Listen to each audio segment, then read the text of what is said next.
J'ai toujours les pieds sur terre et les étoiles. Ça représente une envolée vers l'infini, vers le ciel, en quittant la terre.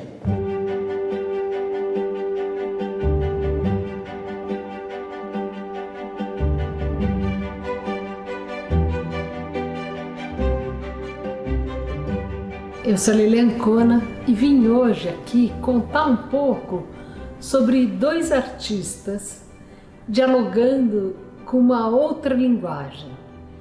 Eu comecei a minha vida profissional fazendo faculdade de artes visuais e fui enveredando e me tornei uma professora de teatro e dança.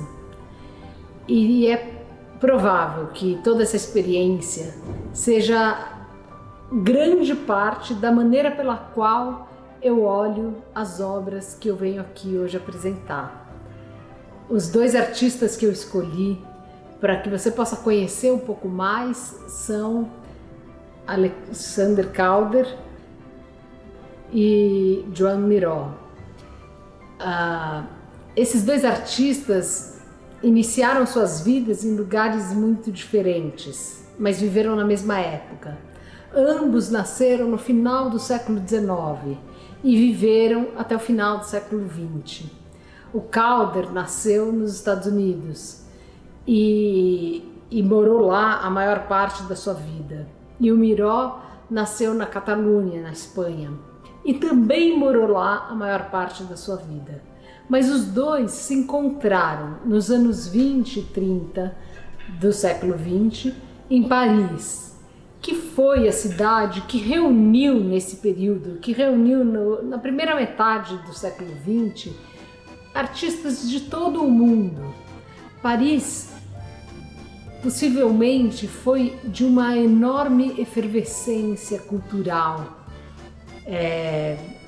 Dá muita vontade de conhecer essa cidade nessa época, porque são muitos os artistas que viveram nesse mesmo local, que criaram, que produziram, que trouxeram propostas que romperam com o que a gente tinha de criação artística até então. A gente vai observar, a partir do impressionismo, que vai ser no final do século XIX, uma ebulição, uma sequência de propostas estéticas que vão fazer com que o final, a segunda metade do século XX, exploda mesmo em muitas opções, em muitas versões, em muitas criações, nas várias linguagens artísticas.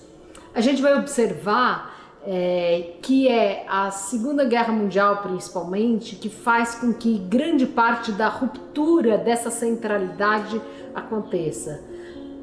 As duas guerras, mas especialmente a Segunda Guerra Mundial, faz com que o mundo ocidental se esfacele de muitas maneiras.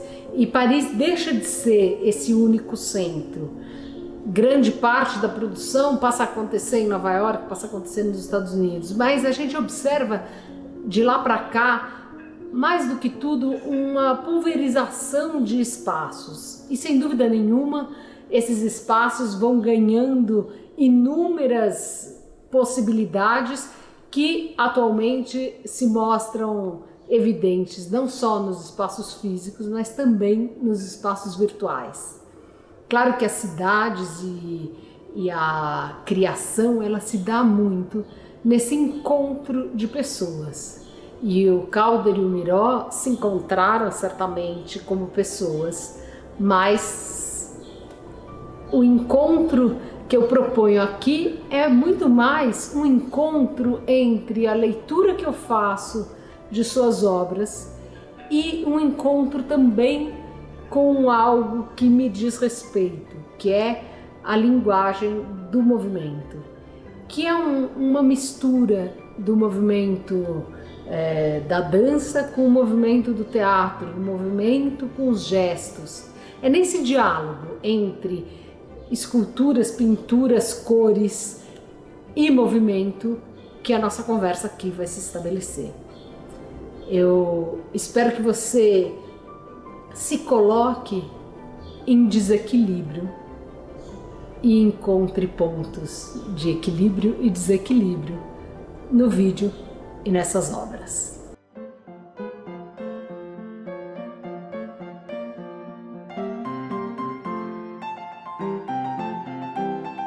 O que te desequilibra? Uma cor muito intensa te desequilibra? Uma emoção forte te tira do prumo? Ou será que movimentos em espaços desconhecidos? Quando a gente se desloca no andar, por exemplo, a gente faz uma sucessão de pequenos desequilibrar e voltar a equilibrar. Esses desequilíbrios tão pequenos e frequentes, que são quase imperceptíveis, se são acentuados nesse mesmo movimento, ampliando-os, vivemos pequenos abismos que nos colocam no eixo logo a seguir. É o deslocamento do peso do nosso corpo que nos permite essa transformação. Isso que acontece no andar acontece em diferentes movimentos. Eu movimento o meu corpo, eu altero o meu peso, e isso faz com que eu possa me deslocar para os lados, para frente, para trás, com diferentes transformações. É exatamente essa movimentação que vai me colocar num equilíbrio que é um equilíbrio dinâmico, não é um equilíbrio estático. Porque o equilíbrio estático é esse que eu consigo ficando aqui, parada. Mas na hora que eu me movimento, eu vou criando equilíbrios dinâmicos. E é exatamente isso, nessa variedade de equilíbrios que vão ser explorados por Alexandre Calder, um artista que trabalhou com esse conceito em suas obras.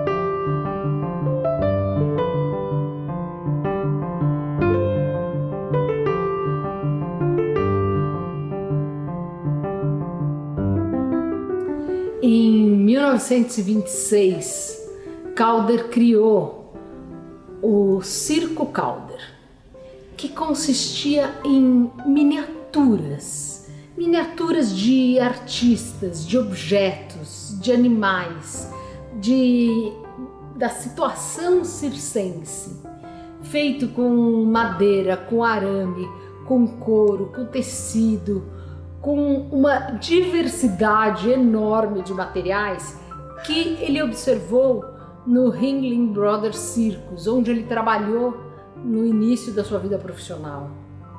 Suas esculturas foram projetadas para serem manipuladas pelo Calder. O Calder levava esse circo e levou inúmeras apresentações em lugares diversos mundo afora.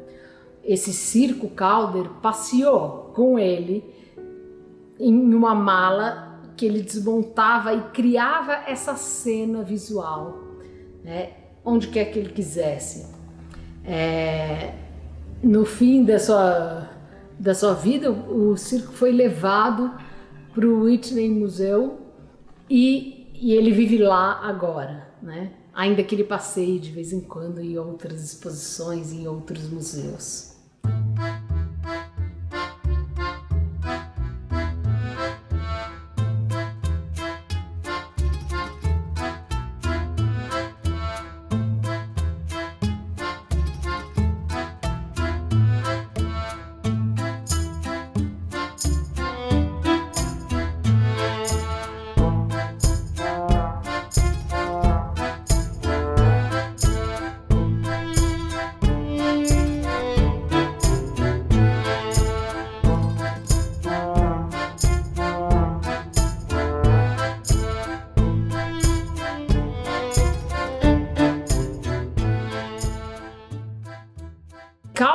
criou inúmeras esculturas cinéticas e foi responsável pelo mobile, esse objeto que permanece em um equilíbrio dinâmico.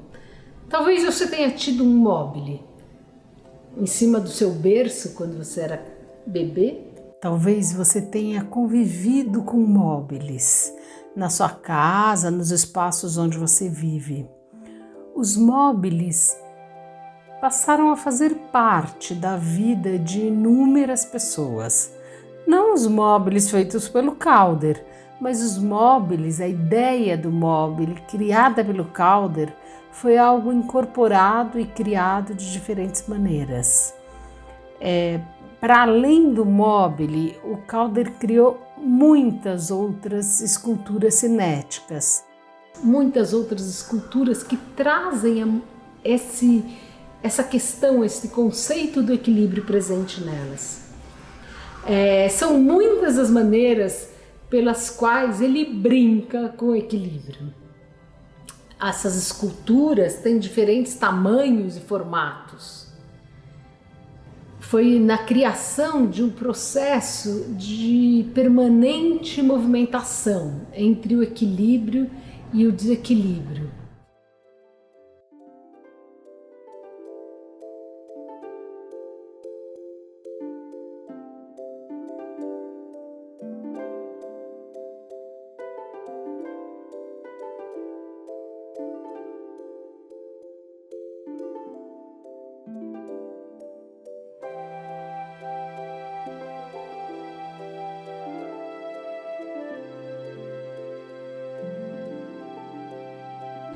Esse fascínio, eu diria, pelo desequilíbrio e o poder de encontrar formas que se reequilibram. Esse mesmo fascínio a gente observa nas formas corporais que estão presentes na dança. A gente observa esse brincar entre o voo e o tombo, que está presente nos vários gêneros de dança. Está presente, por exemplo, no balé clássico, no momento que a bailarina se prepara e vai fazer o seu giro na ponta dos pés. Esse giro que se transforma em rodopios que podem ser muito rápidos ou lentos, ele vai ter em si esse movimento, esse brincar, esse explorar a possibilidade da queda.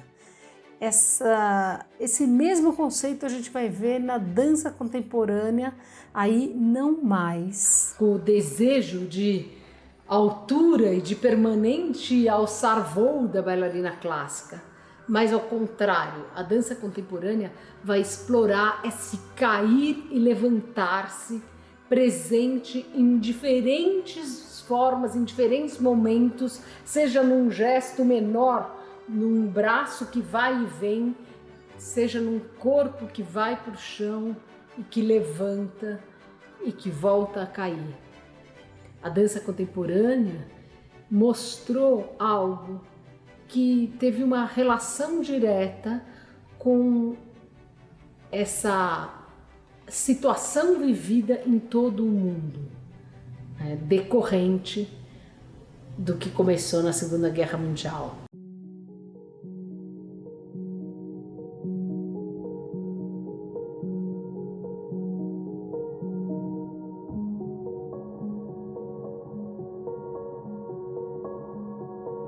Calder conversou permanentemente com o espaço, tanto no uso do vento como forma de movimentar seus móveis, como na criação de enormes esculturas que interagem com as ruas, com as praças, com os espaços de exposição. As suas obras, elas dialogam permanentemente com o cotidiano, e esse diálogo também se estabeleceu na criação de objetos, como broches ou brinquedos. Não há dúvida de que esse artista brincava com as suas criações. A ludicidade, ela está presente desde o circo, desde a criação do seu circo, e ela se mostra em muitas outras obras. Ele faz vários e vários brinquedos com os quais a gente percebe a possibilidade desse brincar, a possibilidade de um olhar para o mundo que está permeado pela ludicidade.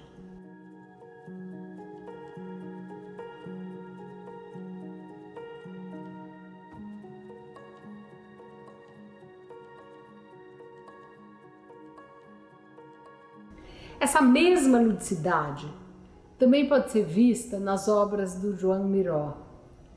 Miró nasceu em Barcelona e é em Barcelona também que a gente tem hoje a Fundação Miró, onde é possível conhecer grande parte do seu trabalho. Foi a partir dessa situação, desse momento, desse lugar, que ele vai criar as suas obras, mas a gente vai observar que ele cria também de maneira lúdica, um pouco como se ele brincasse com esse mundo no qual a gente vive, mas também criasse um mundo seu. Ele cria figuras e seres que nos remetem a essa realidade, mas que são quase que uma realidade inventada. São muitos personagens, mulheres, pássaros, estrelas.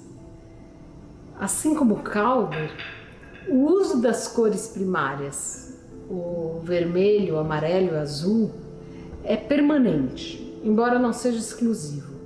A gente observa que o uso dessas cores, ele está presente nas esculturas do Calder e ele está presente também em muitas pinturas do Miró. O movimento presente na obra do Calder, por meio de objetos, por meio de esculturas que ocupam o espaço, é percebido na obra do Miró por meio dos traços.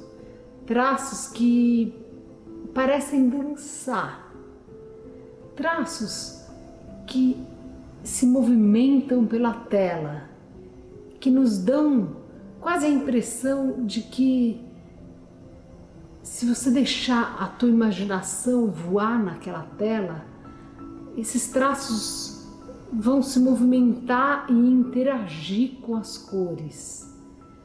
Tem momentos que parecem personagens que se perseguem, que interagem, traços e formas que dialogam com as manchas que a gente vê nessas obras. Existe uma brincadeira que está presente na obra do Miró, assim como está presente na obra do Calder. Talvez a gente possa dançar esses mesmos traços com gestos que a gente observa no movimento, que a gente observa na dança, que a gente observa nos corpos, na intensidade de azuis que são visíveis em tons, em pinceladas que vão criando camadas de movimento e de profundidade. Não há dúvida de que a minha leitura das obras virtuais, das obras visuais, elas se passa muito pelo meu corpo. E eu acho que essas obras, especialmente desses artistas, são obras que permitem esse brincar, porque elas não são estáticas. A gente vê ao mesmo tempo nas obras do Miró outros azuis que parecem um horizonte ou que deixam um caminho. Isso não significa que desapareçam os contrastes de intensidade. Os contrastes estão ali, mas é numa delicadeza que mostra uma suavidade, que mostra essa possibilidade de um caminho que talvez seja menos brincalhão, ou talvez seja um respiro no meio da brincadeira, um respiro no meio do movimento, um outro momento.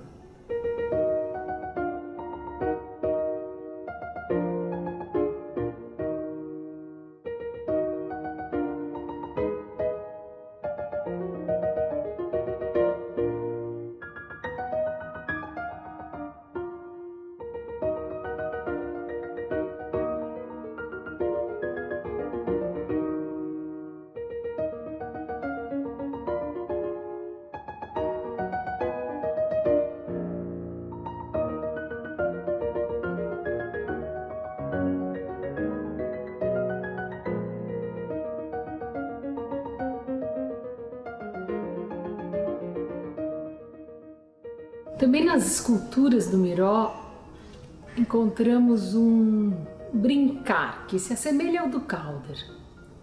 Não pela escolha do equilíbrio dinâmico, mas pela interação com o mundo no qual eles nasceram e criaram.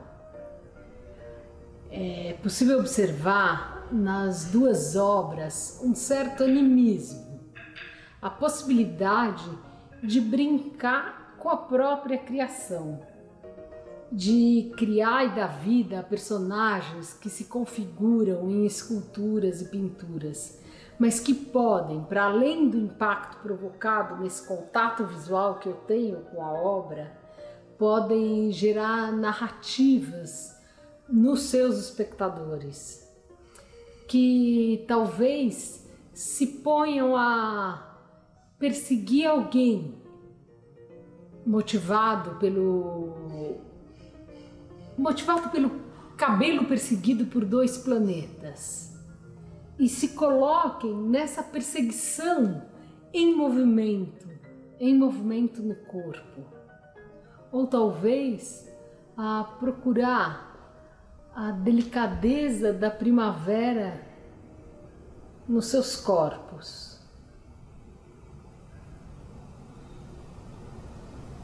Em gestos que vão traduzir essa possibilidade.